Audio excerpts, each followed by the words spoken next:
History tells the story of the world and of our lives. Sometimes that history goes bump in the night.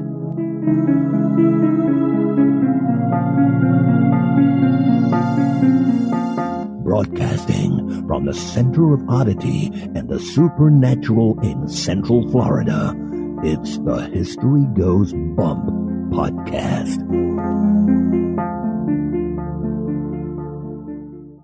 Hello, you spooktacular people. Welcome to this 594th episode of the History Goes Bump podcast. Ghost Tours for the Theater of the Mind. I am your host, Diane. And this is Kelly. Kelly, on this episode, we're going to Oklahoma. We're going to hit the city of Tulsa.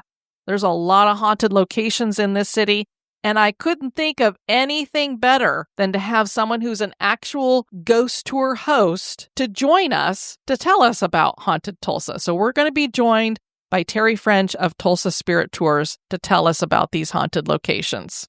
And now, this moment in Oddity.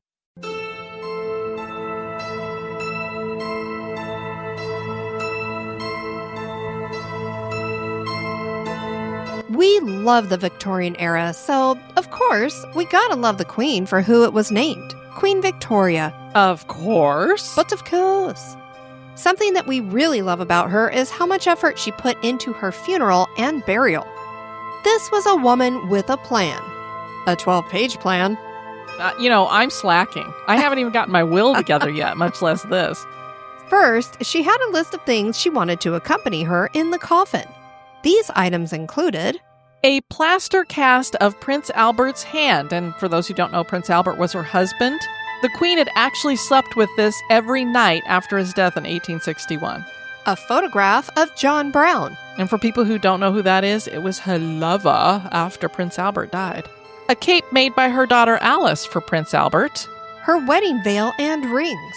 As much jewelry as could be placed on her, including rings on every finger and bracelets on her wrist. As much as you could cram on, because she loved her jewelry, get it on there. A bouquet of Scottish heather.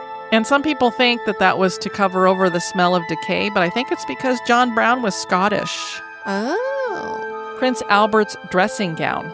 Casts of her children's hands. A lock of John Brown's hair and his mother's wedding ring. These were controversial items that the family didn't know about because they were probably part of a secret list given to her doctor and dresser. The doctor took pains to hide the fact that the ring was on her wedding finger, so he took her wedding ring off of her finger, put it over on the other hand, and put this one, John Brown's mother's wedding ring, on her ring finger. This indicate that she had married John Brown secretly, maybe? Queen Victoria requested that she not lie in state. She didn't want any black. Nobody should wear any black, and she wanted a white pall on her coffin. The Queen was a soldier's daughter, so she wanted a military funeral. She was buried wearing a white satin dress and her wedding veil. Her death left the world and her country in a bit of shock, even though she was 81 at the time.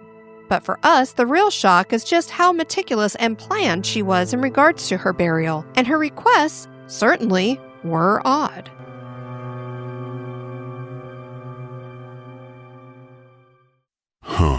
So for all her requests about wedding rings and wedding veils, and weirdly sleeping with a cast of her husband's hand, Queen Victoria said of marriage, "A marriage is no amusement, but a solemn act, and generally a sad one." And now this month in history.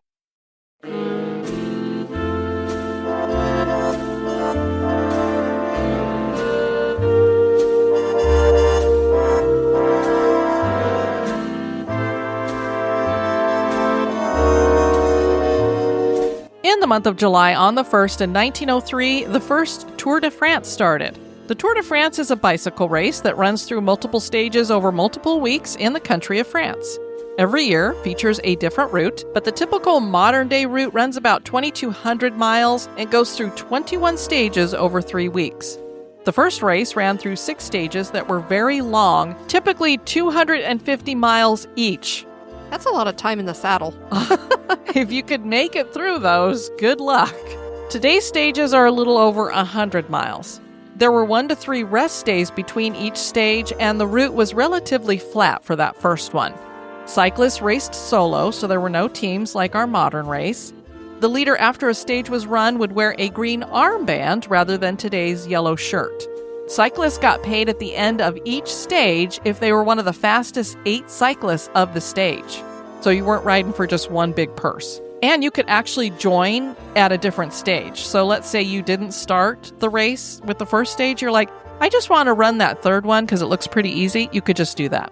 If a cyclist gave up before finishing a stage, he could still ride in a stage the next day. So you weren't like a quitter. It was just like, nope, just rest and then you can get back in the saddle, as Kelly puts it.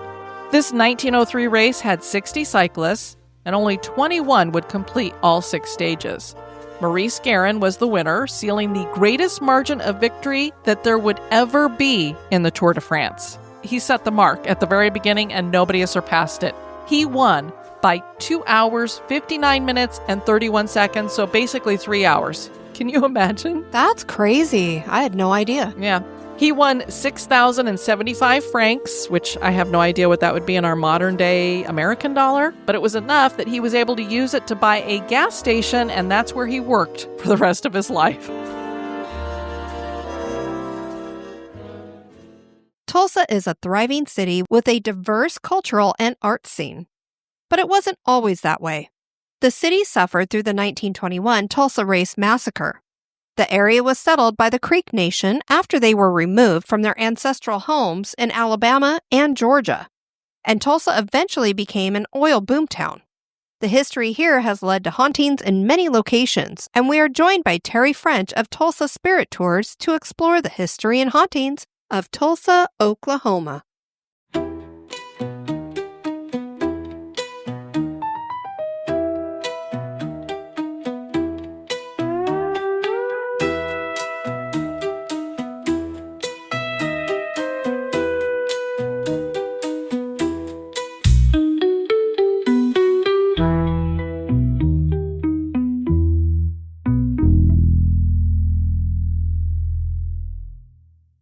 Teri French is the owner and operator of Tulsa Spirit Tours, which has been hosting tours in Tulsa, Oklahoma for 22 years. This was the first of its kind in Oklahoma. Teri also founded the Paranormal Investigation Team of Tulsa, otherwise known as PITT. And she's written the books, Tulsa's Haunted Memories, 100 Things to Do in Tulsa Before You Die, and 100 Things to Do in Oklahoma Before You Die. I guess we need to go to Oklahoma before we die. For sure. How are you, Teri? I'm good. Thank you.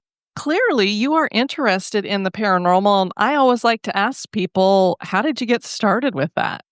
Well, I worked at a place that was haunted, and it kind of renewed my interest as an adult. I always had an interest when I was a child, grew up watching Alfred Hitchcock and those kind of shows growing up, Sure. and always had a fascination with it. But then I worked someplace that was actually haunted. And we had some pretty weird things happen. It was an apartment complex, and there was actually a very brutal, unfortunate murder that occurred there. I didn't find out about that until I was actually 5 years in my tenure at this particular place, because everything was always, business as normal. And then all of a sudden, just out of the blue, a bunch of weird stuff started to happen. I mean, doors slamming, things like that, just literally out of the blue. And what happened is, next thing I know, I have a detective coming in, and he reopened an old cold case file. So I thought it was super interesting that the minute he opened that cold case file, started coming around, the activity began. Wow, it's almost like that spirit was connected to whoever had been murdered, and they were like, wow, maybe I'm going to get some justice here. Exactly. Yes. Did that happen, or? No, unfortunately, that murder is Bummer. actually still unsolved today. Yeah, Wow, such a bummer. it is. So you started your ghost tour in 2003, and this is a time before, Ghost Hunters was on TV, before really there were a lot of ghost tours in the country. There were a few here and there. So that kind of makes you an innovator in my book. Thank you. What inspired you to start a ghost tour? Well, and it was, that experience where I worked that, talking to a girlfriend and she was like, let's start a team. And I looked on the internet to see if there were any and there wasn't. And I was like, hey, this sounds like something I'm totally into. And I ended up meeting some people in Oklahoma City and was working with them for a while. And they convinced me to start my own team in Tulsa. So I did. And then that kind of led into the tours that I do now. And you not only do like a walking tour, but you have the pub crawls and even destination trips. Is that correct? I do. I take people to haunted places as long as it's close. So you're like, I'm not taking you over to Ireland and Scotland. Right. I would love to, but yeah. Yeah, I don't blame you. Maybe I'll get there eventually, be able to do haunted travels abroad. But right now, yeah, I stay kind of close, Texas, Missouri, Arkansas, things that are just right around Oklahoma. Sure, that's nice. Tulsa is often referred to as green country. Why is that? It's very green here. We get a lot of rain in the spring and it really greens everything up. We're not as old as if you go back east and other places. So our history here isn't as, old, but we have some pretty troubling history here as well. Well, I grew up in Colorado, so I totally get that. So I was there for 30 years. Then I came over here to Florida and have worked my way up and down the eastern seaboard. And it really is like, wow, we thought we had some history in the West, but wow, right. nothing compared to this. As most people know, Oklahoma became the final stop for many Native American tribes after the Indian Removal Act was passed in 1830. What would eventually become Tulsa was settled by the 5 civilized tribes, the Choctaw, Cherokee, Muskogee, otherwise known as Creek, Chickasaw, and Seminole. The Turtle Clan of the Creek specifically founded Tulsa, calling it Tallahassee in their native tongue, meaning Old Town. And if you think about the way that is said, Kelly, Tallahassee, Tallahassee, kind of sounds similar. Tallahassee also gets its name from that word. The first non-native home built here was a log cabin by Lewis Perryman in 1846. He and other settlers called the place Tulsetown. Railroads and the oil boom would build Tulsa into the town it is today. Despite its success, Tulsa had a dark side. Teri shares with us a bit about the founders of Tulsa and the degradation of race relations that blew up into the Tulsa Race Massacre of 1921. Some of our founding fathers were known to be Grand Klansmen with the KKK. Oh, nice. And well, due to that, unfortunately, we had the largest race riot in American history, still to this day. Wow. And I kind of hope we keep that title because we don't want anybody surpassing it. Sure. But it was, we had Black Wall Street here in Tulsa at that time, back in the 1920s. And the African American were very affluent and the white men were very jealous. And it led to some pretty ugly things around the city. The race riot happened back in 1921. And I've heard it described as a massacre. So this isn't just like, people in the streets protesting or whatever. So for many years, it was just called the race riots for many, many years. When I started my haunted history tour company 22 years ago, literally people thought I was lying because Tulsa had a way of sweeping it under the rug and trying to keep that history out and literally didn't even go into our history books. I'm not originally from Tulsa. I mean, I've lived here over 40 years, so I'm officially an Okie, but I was born and grew up in Pennsylvania, in New York area. So I wasn't required in high school to learn about Oklahoma history, but my kids were because they were born here. When my kids were in school, I asked them, I said, did you ever learn anything about the race riots? They were like, no, they'd never heard of it. I looked in their books when they brought them home for it to see if that was in there. And like I said, a lot of people thought I was lying because of it. Until they did their own research. I said, oh my gosh, so many people that got on my tour, there were lifelong Tulsans that didn't know. That kind of piqued my interest. And I noticed that where the setting was of this horrible race riot massacre, a lot of those places are haunted. And I think that could be the reason. So recently they kind of felt like just calling it a race riot was not real good. You know what I mean? It made it sound like it wasn't a massacre, and it actually was a massacre. So they recently, I think within the last 5 years, changed it to the race massacre. Do you know how many people died during that? I think the official count was something like 30, but literally everybody that lives here knows it was well over 300 people and then some. Bodies were literally dumped into the river down on Riverside Drive. People were buried in hollow graves. They were buried with the indigenous, the people that are, the homeless, things like that, people that didn't have families. What's really interesting is one of the guys on my paranormal research team, because I started, like I said, doing paranormal research before it was as seen on TV. One of the guys on my paranormal research team, his dad and his grandfather were both policemen in Tulsa. And his grandfather in particular was part of the race riot, or not part of it, but he witnessed it, the race riot massacre. And a lot of my information came directly from him. And I think Wow. that's why a lot of people thought I was lying, because I literally had an eyewitness, where people were like, what? And now what's really interesting, his name is Clive Eddy, where they call that area of the cemetery where they believe the bodies were dumped, which is being excavated now. They call it the area of Clyde Eddy, Oh, because they call it his area because as a kid, he said that when he lived across the street and he saw workers taking big crates and throwing them into ditches. And these workers went on break. And he said, being the curious little 11-year-old boy that he was, him and his sure. friend went over there and peeked underneath the crates and saw bodies upon bodies upon bodies. So he was an eyewitness at a very young age. So they called that area, they kind of named it after him and started excavating that area within the last, I think, 2 years.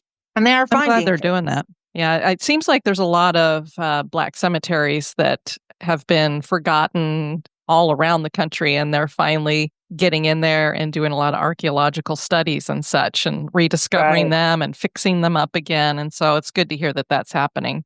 Teri, can you share a little bit about the history of Tulsa?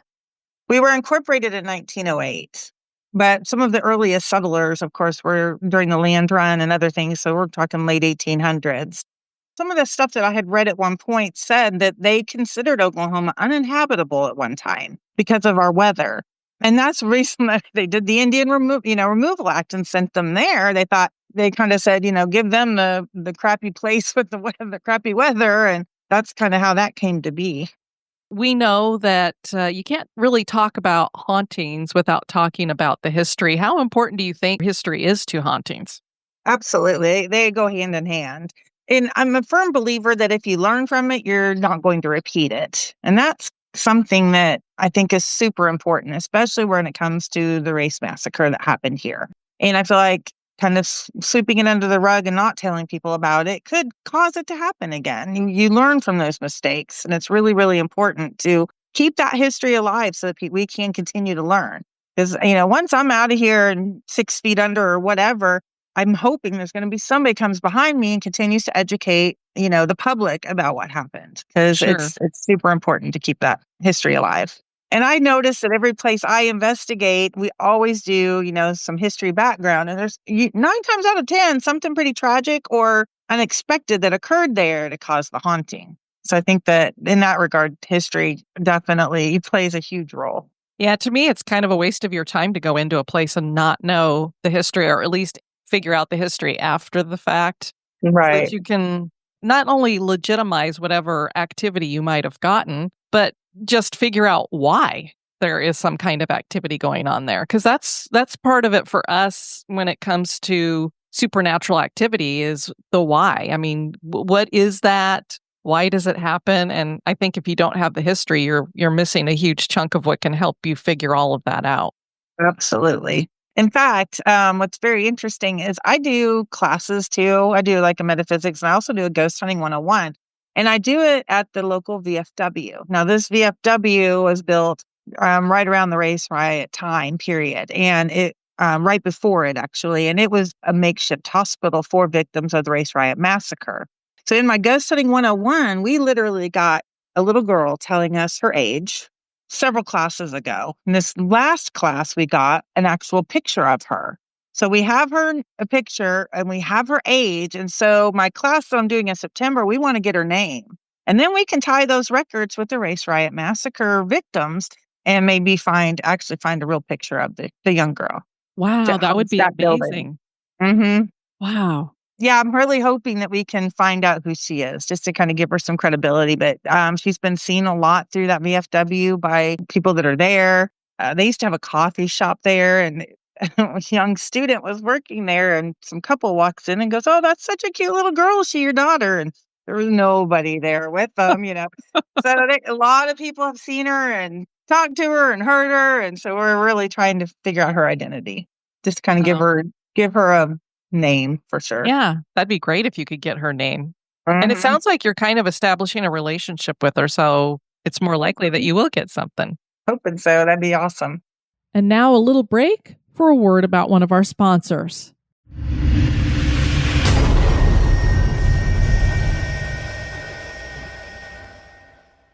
We have found that some of the most haunted locations are theaters. And I don't know if it's because you have a lot of emotion that is displayed on stage. It seems like there's always some kind of a tragedy going on in a theater, if that's why. So you guys have a theater there in Tulsa, the Tulsa Theater. This theater started as Convention Hall and was built by the city of Tulsa between 1912 and 1914 at a cost of $125,000.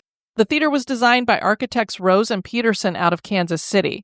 This was the largest hall between Kansas City and Houston, Texas at the time. Opera performances were popular here, with the most celebrated in October 1916 being Georges Bizet's Carmen, starring Mary Garden. The building remained Convention Hall until 1952 when it became Tulsa Municipal Theater. In 1979, the theater changed its name to Brady Theater and ran as that until 2019. And today it's just known simply as Tulsa Theater. Can you tell us a little bit about that? There's a couple of hauntings that are associated with it. In the 1920s, famous Italian tenor Enrico Caruso performed there. And being from Italy, he was at the oil capital of the world in Tulsa, and he wanted to see how they made the oil wells, how they threw the dynamite in to create the ravine and put the equipment and all that good stuff. So several of our founding fathers in Tulsa took a 3-car entourage out to Glenpool, Oklahoma, which is just in the outskirts of Tulsa. And Enrico got to witness that, how they did that. On the way back, however, all 3 cars broke down. The last car broke down about a mile and a half from the theater, and Enrico had to walk to his performance. And they said it was a very wet, rainy, cold Tulsa day. And Enrico was already sick with the lung disease pleurisy. But it was a great performance, standing ovation, encores, the whole 9 yards. But they say shortly after that, he went back to Italy and died. And so his manager blamed Tulsa and our weather as the reason for his demise. So they say, Enrico haunts the building in retribution for his death. Funny story. One time when I was with my investigation team, when we were actually investigating the theater, and we heard what we thought was Italian tenor music, kind of like the holy grail of investigating that place, thinking we got Enrico on film, and we're yelling, "Sing for us, Enrico, sing for us." And we're like, running upstairs where we could hear it coming from, and we come to find out that they just left the vent open, and it was actually the Mexican restaurant across the street. But so we didn't get the we didn't get the holy grail of the Brady, but it was pretty fun nonetheless. So have you ever had any indication that he is there? Not him, no. It seems kind of weird just because he didn't die there. Maybe he would come back because it was the last place he performed, but... Well, and in all honesty, he performed a lot after that before he went back to the stage. But we kind of shorten it and say shortly after that because it's the legend, the folklore, which just makes it really fun. But the real reason that theater is haunted is it was a holding cell for the race riot victims. Several hundred went in, not near that many came out. Lots of rumors about what happened inside, although no one really knows. Once those doors were closed, the only people that knew were the people that were inside. The folklore and the rumors say that men were tortured, and killed inside the theater, and that they were burned alive in the coal furnace in the basement, and their bones swept out and buried behind the wall. And there is different color brick and mortar down there in that basement right next to that coal furnace. It's an urban legend, and I know the owner, his name is Peter Mayo, and I asked him one time, I said, have you ever thought about taking out the bricks of that different color brick and mortar and seeing if there's really bones behind there? And he said he thought about it one time. He said his entire staff threatened to quit. He was, being told by everybody you were opening Pandora's box, and it's a really bad idea. So he never did, and it is still an urban legend today. And I don't know that I want him to, because I did actually get an EVP of a gentleman saying, "Help, I'm stuck in the wall." Whoa. It goes right along, and I'll be happy to send it to you, but it goes right along with the history and the haunting of that place. So I tend to believe that could be very, very true. Wow. So then it makes you like, you're like, are we going to stir the pot if we were to Mhm. take down that wall, or would it give them peace? You just don't know. Exactly. It's like, You don't. which You is really it? and you don't. And I love playing that EVP for people on my tours. It literally sends shivers down their spine, and everybody will message me going, when they say, I went on your tour years ago and that EVP from the Brady. And I'm like, yeah, we still call it the Brady around here. We're not supposed to. But Tate Brady is who it was originally kind of named after. And he was our founding father. He incorporated Tulsa. He had the first mercantile. But he wasn't a very nice man back then. A lot of them weren't. And Yeah. so he was pretty much in charge of kind of, the racial divide in Tulsa back then. I see why they don't want to put his name up on the sign there. I can Yeah, they took understand it that. down. It used to be called Brady Theater for years. I'm talking 30 something years. And they just recently took it down and it was called Brady Street. Now it's called Reconciliation Way. So they're Okay. really, lots of businesses down there. There's one it was called the Brady Tavern and they took it out. Now it's just the Tavern. So they really are getting rid of his name downtown for sure. I think there's another theater that you guys have there. It's the Little Tulsa Theater. Is that right? Yes, it's also Little Theater. I was one of the first people to ever investigate that place. It is so cool. When we first started going there, it was owned by a gentleman. He was kind of handicapped.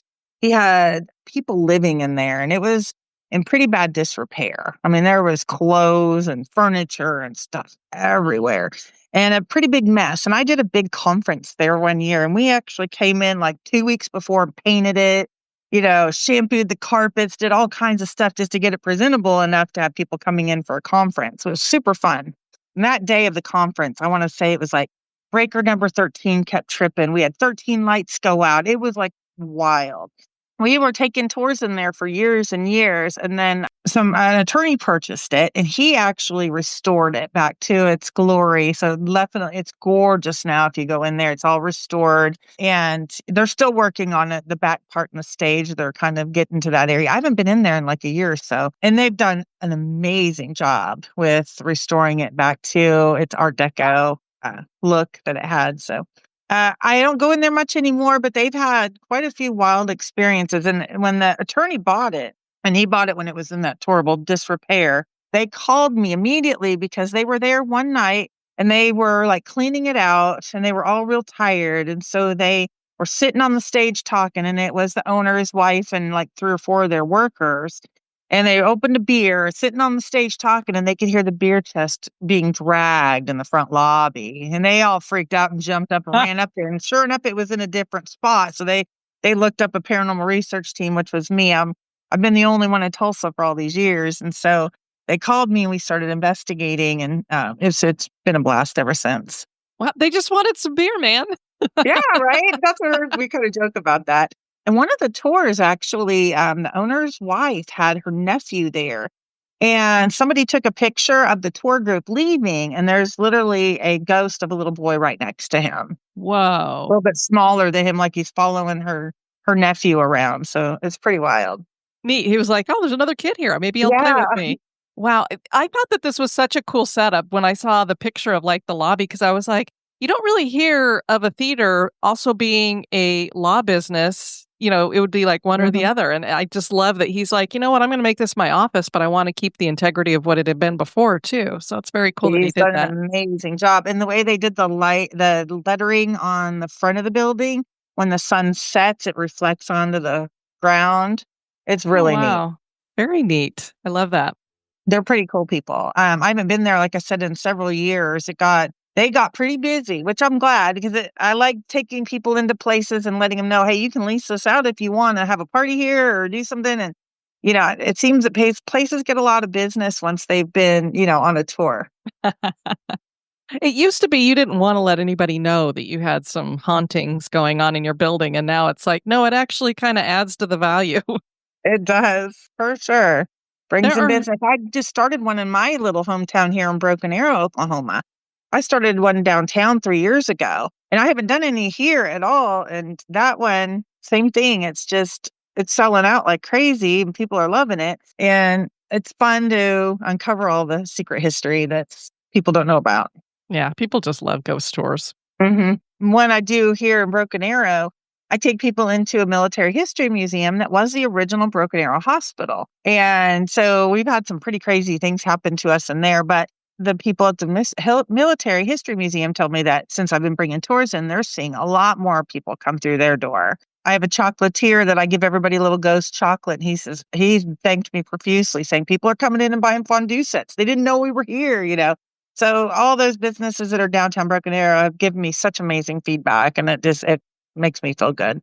I have a friend in Tennessee, and she bought the old Scott County jail there, and they've started doing, they did ghost tours and tours of the jail and everything, and then they have these big bring out people to have the food trucks and other things, and the business has just flourished there because they started doing that with the jail. So I want to buy something like that myself. I can't find a piece of property like that in Oklahoma, but if I do, I'm on it. I want to do the same thing for sure. We hear so many stories about the lady in white, and then there's a few stories out there about, a lady in black. You guys have a lady in red.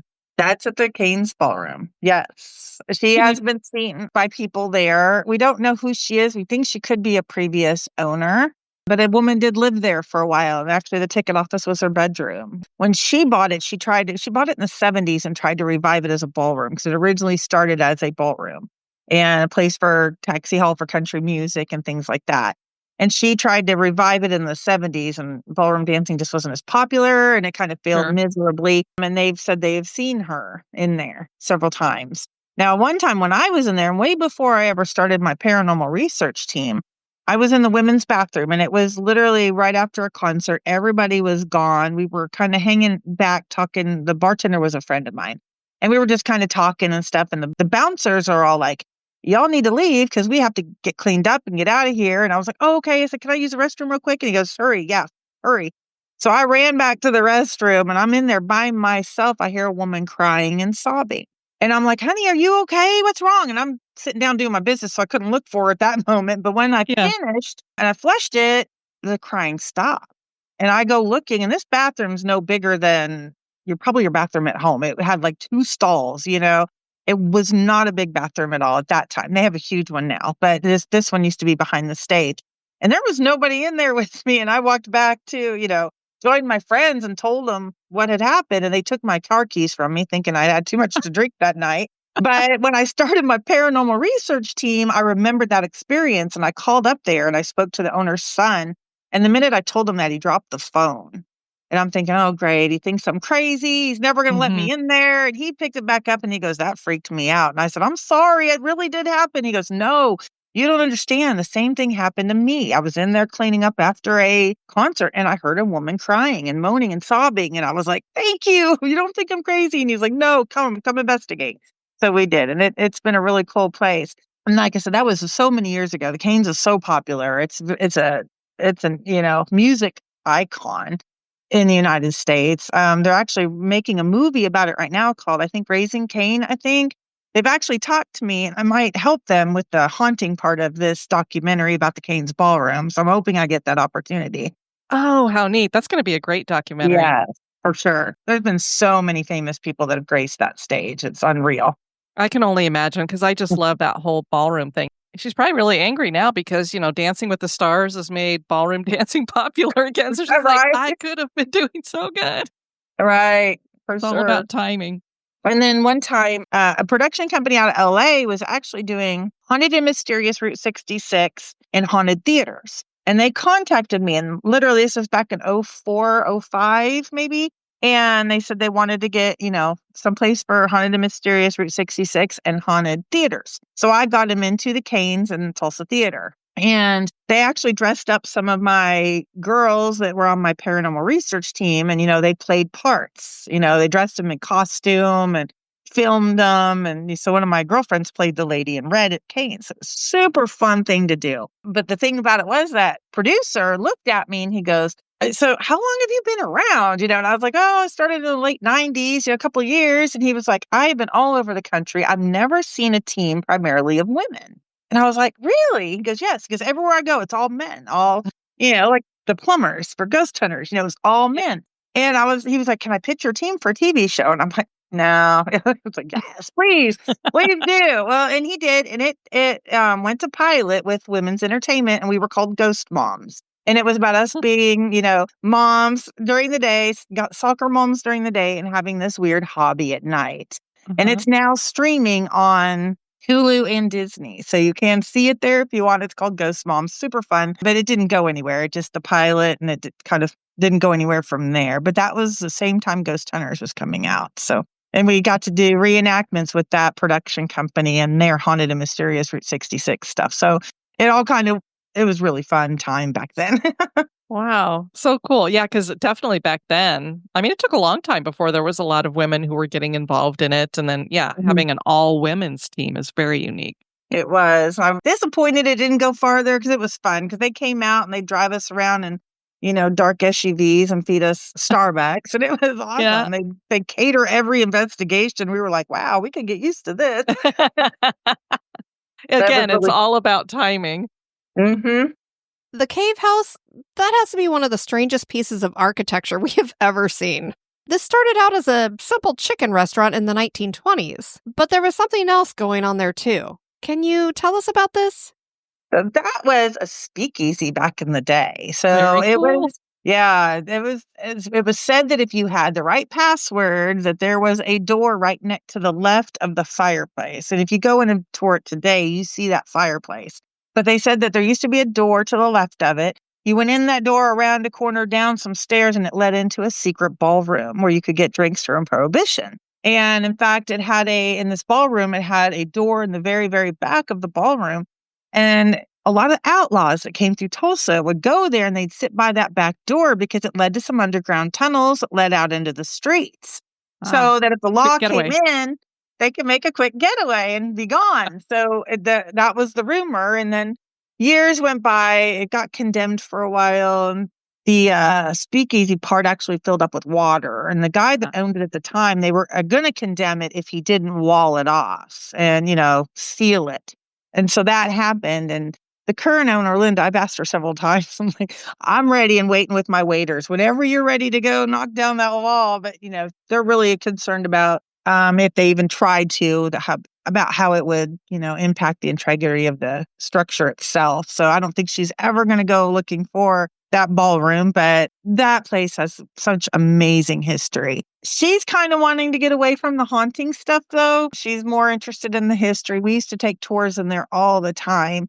And when we did, it was getting more active and more active and more active, which you know how that works. So She kind of halted us for a while. Like, yes, it was still a very good dear friend of mine and I love her to death. But she's like, yeah, I don't want to do tours for a while. So we kind of left her alone.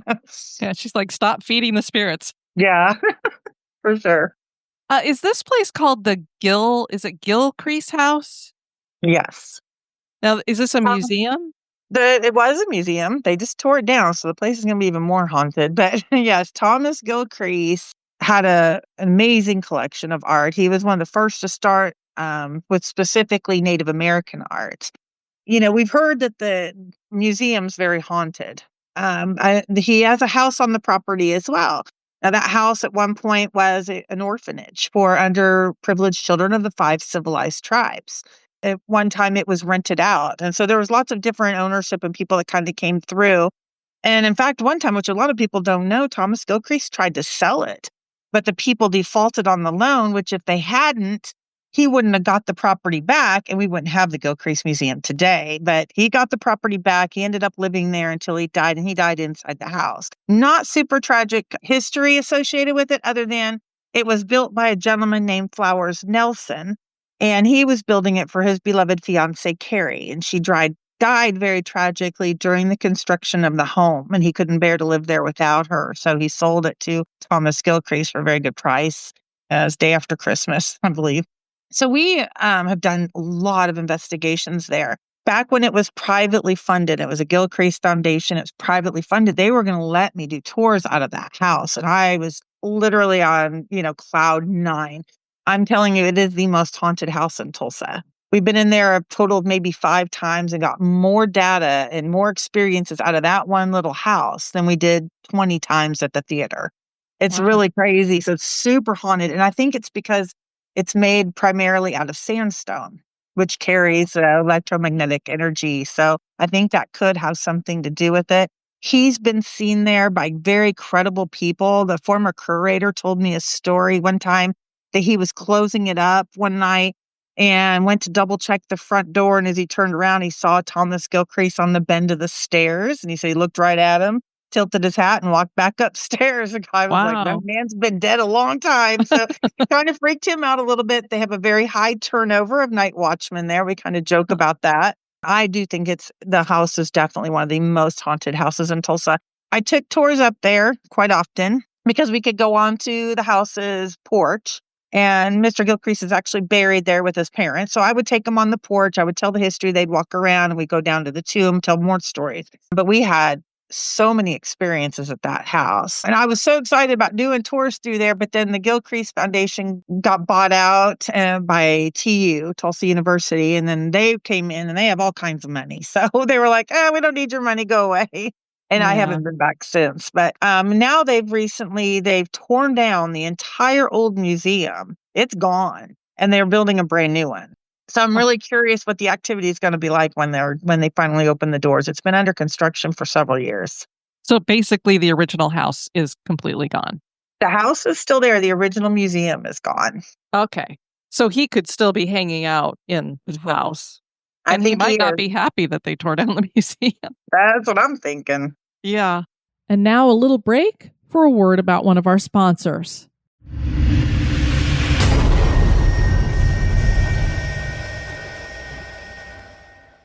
I got a really, really cool story from there.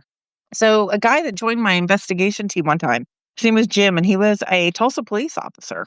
When I was telling him about the Gilcrease, he freaked out. He was like, oh my gosh, Teri, I have a story. I said, okay. As he was training to become a Tulsa police officer, and he was doing his cleat stuff, I guess what you call, that stuff. He took a job at the Gilcrease as a night watchman. Go figure, there was a position. And he said that the first night that he was there, he was walking around, and he just happened to stop at this one painting, and he was looking at it. And he was getting ready to move on when a man walked up behind him, and he said he was in a suit and tie and a bowler hat, and said, that's a Remington painting. In every single Remington painting, he hides a rabbit. Can you find the rabbit? Jim said, I turned around, looked at the guy and said, who are you? I need your name. You're not supposed to be in the museum. Come with me. And the guy said, can you find the rabbit? And Jim said, like an idiot, I turned and looked at the painting. He was gone. And he said he starts freaking out, getting on his little radio going, there's somebody in the building. There's somebody in the building. And the guys were watching him, and they're all watching him on closed caption TVs talking to himself. And they're like thinking he's crazy. And he's telling people there's somebody in the building. They're like, no, we're watching you. You're talking to yourself. And he's like, no, somebody was here. I promise you. He said at the end of the shift, his supervisor made him write a report regarding the incident because it was an incident. And he said he spent all night. He goes, I looked under couches. I looked at closets. I looked everywhere, Teri. He goes, that guy was as real as you and me right now. And he said, he goes, there's no way. They told me I was talking to myself. He goes, but I wasn't. That man was standing right next to me. And he's writing down a description on this report for a supervisor. And the supervisor, he said, was peering over his shoulder and says, oh no, come with me. And Jim goes, what's going on? And he took him to a different room and showed him a painting of Mr. Gilcrease and said, is that the guy you saw? And he goes, yeah, that's him. And his supervisor said, well, that's Mr. Gilcrease. And he goes, well, then why didn't he tell me who he was? And how did he get away so fast? Is there a secret room or a secret door somewhere? And they were like, no, he died in the 60s. You saw his ghost. Everybody sees his ghost. And then he was like, oh, okay. And at that point, they had another night watchman position open. So Jim said it left an impression. And I looked it up, and sure enough, Remington hides a rabbit in every one of his paintings. So pretty cool story, I thought. I have a book of Remington's work. Now I'm going to go and look at it because I didn't know that there was a rabbit in every single picture. Apparently. I thought it was a really cool story. That's something he would have never known. You could tell he was kind of a rednecky type of guy. Sure, He's not a big art person, so that. Not something he could make up. I don't think so. Well, and what I love about stories that you get from, if it's police officers or, any kind of first responders, people who are in the military, they usually don't want to tell you those kinds of stories because they don't want people to think that they're crazy. And so they're not very forthcoming when it comes to that kind of stuff. So when they tell you that kind of a story, it's like, that seems more believable to me because they're not really going to gain anything from it. For sure. Did he go back? I don't know if they would make recordings of the camera during the night or if it was just a live feed. Did he get a chance to look at any video of it or anything? I don't remember ever asking him that or I don't recall him ever saying he looked at one Uh-huh. and didn't see it. No, I think it might have been just a live thing going on Sure. at the time. And they were just laughing at him, thinking the new guy was crazy. So Oh, they've told me, gosh, their night watchmen have told me that, and that's in the actual museum itself. And they said that, I mean, the craziest things happen that have literally no logical explanation. One of the curators told me they brought in this amazing artifact collection. And they had it, on 3 shelves and all blocked off by red rope. And it was very delicate and all of this. And he said they go in the next day. One of the pieces had been taken off the top shelf and it was on the floor, neatly tucked under the bottom shelf. And he was like, there's no way it could have fallen off because it would have broken and shattered into pieces. He says, that thing's watched like a hawk. There's cameras everywhere. No one touched it. And he goes, so he just picked it up, put it back on the top shelf, went about his business. Next day came in, same thing. That piece of it taken off, put on the floor, neatly tucked under the bottom shelf. And he told me after researching the artifacts a little bit more, he come to find out that piece didn't belong with that collection. So I definitely think Mr. Gilcrease is going, it's my museum. It's got my name. Get it right. So he's definitely still around there alive and well. I know he is. wow. I hope he sticks around in the new museum too. That'll I be do fun. too. I do too. But there's lots of stories like that from that place. It's one of my favorite haunts ever in Tulsa. Well, and those are some pretty amazing stories because you have your typical, the lights flip on and off by themselves. The doors lock and unlock or Right. open and close on their own. But these are some really very cool, unique, personal stories. For sure. You don't get that in a lot of places because sometimes I've been doing this for almost 11 years now. You're like, okay, the drawers open and close on their own. The lights Yeah. flicker. It's like, no, you want these kinds of stories because this is the Right. kind of stuff that's cool. I've got a ton of them too, which is fun. I think that's what kind of kept me. I think that's what sustained my tours for 22 years is that I'm not just going, oh, the lights flicker over here and, they heard a voice over here, but these are actual credible stories and Yes, they're really people cool. and some of it's your own personal stories. It's not, hey, I Mhm. was given a script and I'm just going to tell you what the script said. Right. A lot of people are like, oh, I don't know if I believe any of that stuff. But if you have somebody that you're getting a bit of a rapport going with, and then they're telling you this stuff and they're showing you the emotion on their face or even showing you some evidence on their phone, it's like, maybe there is something to this. And they're goosebumps. I mean, when they tell me stories, they're like, look, and I'm like, yeah, you get goosies right there telling it. It's a true story for sure. You guys have a haunted attraction there. I think it's called the Hex House, and it was inspired by another location that had been called the Hex House. And there was this, it sounds like the craziest story I've ever heard of. Like there was this lady who, it's almost like they say she started a cult, but it was just a cult of 2. It sounds like she had a couple I'm a of cult of 3. roommates. Okay, Yeah. so she had a couple of roommates living with her, and she ended up like becoming their overlord or something. That was Carolyn Smith, and she moved to Tulsa from Muskogee after the death of her children. She gave birth to children that passed away. And her husband was found dead on Riverside Drive with a single gunshot wound to the head. But he used a long-barreled shotgun and used a stick to pull the trigger. Mm-hmm. Well, then she was talking about having her dad come live with her, and he mysteriously died during that point. And then she met 2 women. She met Willetta Horner and another woman named, her name's Caroline Smith. Oh my gosh, Willetta Horner. And I am just blanking on the names. She met the 2 women. One of them she met at a grocery store. Another one she met at the Christian Scientology church. Gotcha. And convinced these women that, she needed the roommate because her husband died, dad died, she's all by herself. And she convinced these women that, she needed this. And what appeared to be, 3 roommates turned out to be something very different because it was during the war when things were being rationed. And Carol Ann Smith shows up at the ration office, which happened to be the local elementary school. And she showed up there applying for rations for her children. She didn't have any kids. Her kids passed away. And in fact, she put one of the kids down as Bonbon, which was actually her dog. But she got caught, and the kids at the school knew she didn't have any children and kind of told on her, and the teachers called the ration board, and it's a big no-no type of thing. So they started doing an investigation. And as they were asking the neighbors around there, the neighbors were like, yeah, these women are very weird. They do rituals at night, and it's strange, and they're burying caskets in the backyard. And the police are like, what? Caskets? What? And if you think of 30s, you didn't say anything. If you saw something, you just zipped it and went about your way. You didn't make a fuss. And so that prompted them to get, a search warrant. And when they got there, they found these two women in the basement. They were very scantily dressed, sleeping on egg crates, no pillows or blankets. And they had over 200 pairs of shoes, again, when things were rationed, and enough makeup to fill up an entire drugstore. And the women claim, and one of them worked for Oklahoma Natural Gas, and the other one worked for Public Service Company of Oklahoma. So gas and our electric is where they worked. They would go and get this, they would bring their paychecks home and give them to Carol Ann Smith, and she'd put them back in the basement. And Carol Ann lived a very lavish lifestyle off of all the life insurance policies money that she was getting and these women's money that she was getting. So when they found these women, they claimed that she put witchcraft on them or a hex, and that they were mesmerized and hypnotized into going and working and coming back, giving her money and just going back to the basement.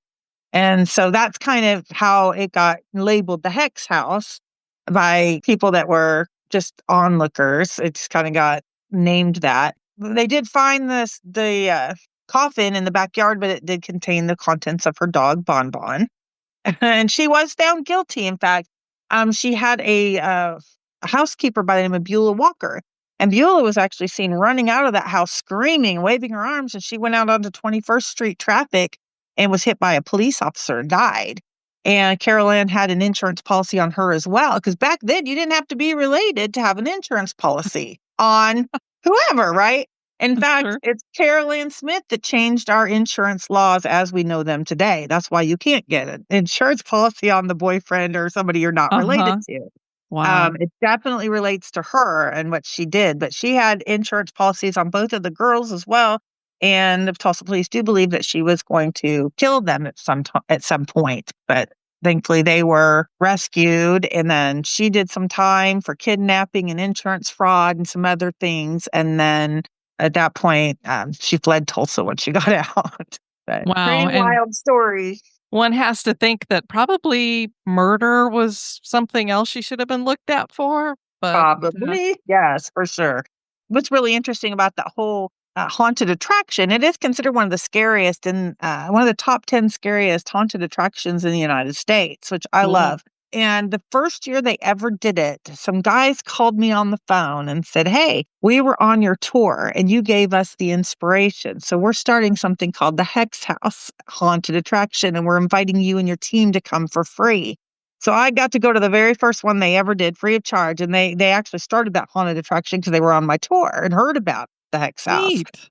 And then he ended up selling it to somebody else, and now it's huge. And in fact, the guy that owns it now wanted to do something with me, some Halloween where we take him to the real Hex House and then, take him to the attraction type of thing. We never could get with each other to work it out. I think I need a fleet of buses because he gets hundreds of people through that attraction.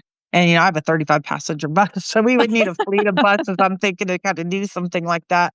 And it kind of fell apart. We never got to, but it sounded like a fun thing. But the property is still there. And in fact, I didn't even know about it until I was notified by the Actars. They used to have that property and it was part of their parking lot. Yeah. But they claim that people came out and would find their cars running. They would find the cars with their windshield wipers going and the music full blast with no keys in the ignition. They would find their cars moved. And he goes, "I would tease people all the time going, you just don't remember where you parked." But too many people claim their cars had moved to say that they just simply forgot where they parked. So a lot of weird things were happening on that lot. And because when the house was torn down in the 70s, where Carol Ann held those women and where she lived, when that was torn down in the 70s, the Actars literally filled in that basement where the women were being held. It was just filled in with dirt and paved over. So that basement's still underneath that lot. Surprisingly, that lot's been for sale for about 40 years. Nobody wants it. I do. They won't give it to me though. I don't have the money for that lot because it's in the millions. But I'm just like, you know what? It's been for sale for so long that they literally took down the for sale sign. It's just a vacant lot that just sits there. So I love taking people there and breaking them out a little bit. Yeah, this is what doesn't make any sense to me. If you're selling it for $1 million and you can't get anybody to buy it for $1 million, it's worthless. So why don't you, sell it to somebody? Real estate though. It's right at the end of Riverside Drive, and it's really close to a park. And so and it's very close to downtown, so it's surprising that it hasn't sold. And it's enough years beyond what happened there that, it's not in the memory of people going, "Oh, I don't want a property that had that going on there." So I would love to interesting. buy it and put a module on there or some kind of little office and have that as my space, but if they ever come down the price, I might consider it. Yeah. But what's really fun is I take my tours there anyway. I have a 35 passenger bus. So on my haunted tours in the fall, I take people up on that lot and I tell them the stories. And one year, so we used to turn off the bus, right? And to see if we could get it if it would come on by itself or if the radio would come on, the windshield wipers, all the stories we've heard. So we would turn off the bus and sit there real quietly. And, you could see everybody real anxious, waiting to see if something would happen. And one time, and only once, we tried to restart the bus and it wouldn't start. Oh. And a lady, it was like 3 rows back, looked at me. She goes, "Teri, I'm sorry." I said, "Why are you sorry?" She goes, "I called Carol Ann the B word." She goes, "Carol Oh. Ann, I'm sorry." And as soon as she said that, the bus started right back up. Whoa. So we don't turn it off anymore. So we don't want to get stranded. Right. I would have to find a way to get 35 people back to the beginning. And yeah, it would be kind of a mess. But that's a fun story too. Good. So we Yeah. have had things happen on that lot as well. The other question I always ask people, and you probably get asked this on your tours as well, is to you, if somebody asks you, what is a ghost? What do you say? It's energy. I believe it's energy. I mean, it's scientific proven fact that we are made up of energy. And, we've got, all the electromagnetic energy in our brains. In fact, we got all these electrical impulses that fire off with every thought and every motion and so we are made up of energy. Energy can't be buried or destroyed. So it's got to go somewhere. And I honestly believe that's all it is. It's energy, and it's just learning how to read it and work with it. Yeah, that's a great answer because it covers a lot of different things because, you get a whole variety of hauntings, whether it's something that's residual or intelligent. In the end, it is just all energy at some point. Yep. And I have a hard time with the residual, but it's because people say it happens every night at 3 a.m. and then we go there and we wait and nothing happens. Yeah. And it's like, no, I swear every night at 3 a.m. And we're like, eh. But I have a really good example of residual energy. When my mom was alive, she called me one time and she was like frantic. "Where's Richie, my son, her grandson?" And I said, "Mom, he's right here outside riding his bike in the driveway." "Are you sure?" I said, "Yeah, I'm looking at him." "Go outside and be sure." I'm like, "Okay, I'm looking at him, but okay." And I walked outside and I looked, I see him walk. I said, "Mom, I'm looking at him right now." "Yes, he's still here." "What is wrong?" She was frantic. And she said she was upstairs cleaning a closet and she heard him yell, "Namaw." And she thought he was there. And she went running downstairs thinking we'd just come by to visit, and we weren't there. She said it freaked her out. She was worried something happened to him. And I said, "That's just residual energy, Mom. Think how many times that he's yelled Namaw inside that house, and somehow it just happened to stick in the fabric of time and space. Don't ask me how it works. I have no idea." Yeah. I said, and then my son, his brother, my youngest son, heard the same thing in that same house. So I thought that was really interesting, and I hope the new owners don't hear it. But Yeah, they're like, what the heck is Namaw? yeah, right. So, but it happened like twice inside that house. So, I mean, that was a perfect example to me of what residual energy is. Do you have a favorite haunted location? It's Gilcrease for sure. Oh, very cool. It's definitely Gilcrease. I would probably give my left arm to get back in there. That place is amazing. Recently, I've been not recent, I guess, for 3 years now. I met a man, and he and I've been dating. We moved in together last year. I just happened to show him my bucket list of haunted places that I want to visit. And we were sitting here one night eating dinner. He grabs it. He starts tearing the places off, and he put it in his hat, and he says, "Draw one." And I drew the Winchester Mystery House, and he booked the flight right then and there. And we went to the Winchester Mystery House in Alcatraz. So now that's kind of our thing. Every year we want to go to one of our bucket list places, and he added some and we draw. So our next one's going to be Savannah. So the next one we drew, and then he drew New Orleans. So Savannah and New Orleans are our next two. I've been to New Orleans before. That's another one of my favorite haunted places for sure. I've never been to Savannah, so I'm sure that's one's I'm probably gonna love it there. But if I had to say my favorite place locally, it's definitely Gilcrease for sure. Very cool. So I had one more question to ask you. I don't know if can you see that? Yeah, you got bucket list places too. Well, I was sitting there going, she didn't say anything about being psychic, but literally I was going to ask you, what are your bucket list places to visit? That's it, yeah. I've got several, which was Winchester House and Alcatraz is on there. It was really cool because we were able to knock out two because they're close together. Savannah, definitely want to go up to Sleepy Hollow in Pennsylvania area. And I'm from back east, but my hometown's really far from all of that. I've got several. I've got so many. And of course, I can't think of anything off the top of my head. Have you been to Gettysburg since you're from Pennsylvania? When I was a kid, yes. Okay. But not as an adult. So I didn't appreciate it back then at all. I'm definitely going to be going back because I definitely want to go to Gettysburg and Trans-Allegheny and places like that. So Yeah, all of those are every big haunted place is on my bucket list. sure. Except yeah. The Lizzie So- Borden house isn't anymore because I heard it's got new owners and it's not being very well done. So I'm probably not going to want to go there, but every place else is. Yeah, I totally had to take Lizzie Borden off of my list as well. It was one of those places I'm like, I definitely want to go, but yeah, I won't be going there for right now. And of course, one of the things that we absolutely love here at History Goes Bump are the Great. independent, small, local ghost tours, which is what you do. Can you tell everybody a little bit more about how they can book a tour and where to find out more about you? Yeah, go to tulsaspirittours.com. Be careful. Definitely search me out because I've kind of gone down on the Google listings. I don't have as big of advertising budget as other people that have moved into the area. And I've been the only one here doing it for 22 years, but now there's 2 new companies here in town. And so if they look on Facebook on Tulsa Spirit Tours and look at my reviews, that'll tell you everything you need to know. I'm Well- pretty proud of those reviews. Terry, I appreciate having you join us so much. You have been a wealth of information, and for not knowing anything about Tulsa, I feel like I know a lot more about it. If you ever come to Tulsa, let me know. I'll be happy to get you on a tour and show you around. Yes, we will definitely do that because it sounds like there's some fascinating places there to check out. It's a pretty fun place. Tulsa's such a beautiful city. I'm kind of disappointed it's not the capital it should be. It's so much prettier than Oklahoma City. We love our thunder and whatever, but Tulsa's so much prettier than the city. And Guthrie is right. It used to be our original capital, and they've got a really good ghost tour down there too. So there are some small independents still around here in this area for sure. Well, thanks again for joining us, and you have a great evening. Thank you too.